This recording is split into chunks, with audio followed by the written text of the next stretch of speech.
రేపు దేశవ్యాప్త సార్వత్రిక సమ్మెకు కార్మిక సంఘాల పిలుపు. పాల్గొననున్న 25 కోట్లకు పైగా కార్మికులు, ఉద్యోగులు. కేంద్ర ప్రభుత్వ కార్మిక వ్యతిరేక విధానాలపై తీవ్ర నిరసన. స్తంభించనున్న బ్యాంకింగ్, పోస్టల్, రవాణా, బొగ్గు గనుల సేవలు. సమ్మెకు సంయుక్త కిసాన్ మోర్చా, రైతు సంఘాల పూర్తి మద్దతు. కొత్త లేబర్ కోడ్లు, ప్రైవేటీకరణపై కార్మిక సంఘాల అభ్యంతరం.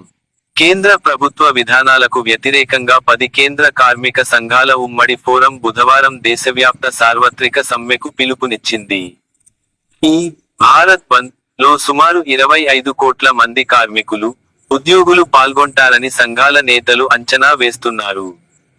ప్రభుత్వ విధానాలు కార్మిక, రైతు, దేశ వ్యతిరేకంగా, కార్పొరేట్లకు అనుకూలంగా ఉన్నాయని వారు ఆరోపిస్తున్నారు.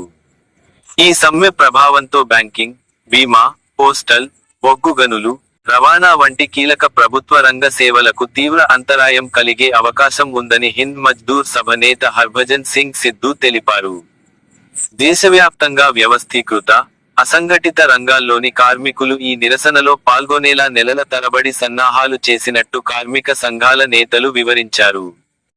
25 కోట్లకు పైగా కార్మికులు ఈ సమ్మెలో పాల్గొంటారని all India trade union Congress (ATUC) నేత అమర్జీత్ కౌర్ స్పష్టం చేశారు. గతేడాది కార్మిక శాఖ మంత్రి మన్సుఖ్ మాండవియాకు సమర్పించిన 17 డిమాండ్ల పత్రాన్ని ప్రభుత్వం పూర్తిగా విస్మరించిందని సంఘాలు ఆరోపిస్తున్నాయి. గడిచిన 10 ఏళ్లుగా కనీసం వార్షిక కార్మిక సదస్సును కూడా నిర్వహించకపోవడం కార్మికుల పట్ల ప్రభుత్వ ఉదాసీన వైఖరికి నిదర్శనమని విమర్శించాయి.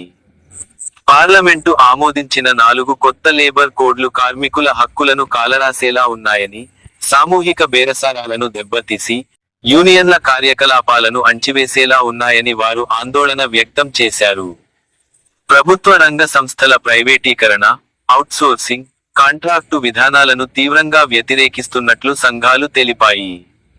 కార్మికుల సమ్మెకు సంయుక్త కిసాన్ మోర్చా, వ్యవసాయ కార్మిక సంఘాల ఉమ్మడి వేదిక పూర్తి మద్దతు ప్రకటించాయి. గ్రామీణ ప్రాంతాల్లో కూడా పెద్ద ఎత్తున నిరసన కార్యక్రమాలు చేపట్టాలని నిర్ణయించాయి.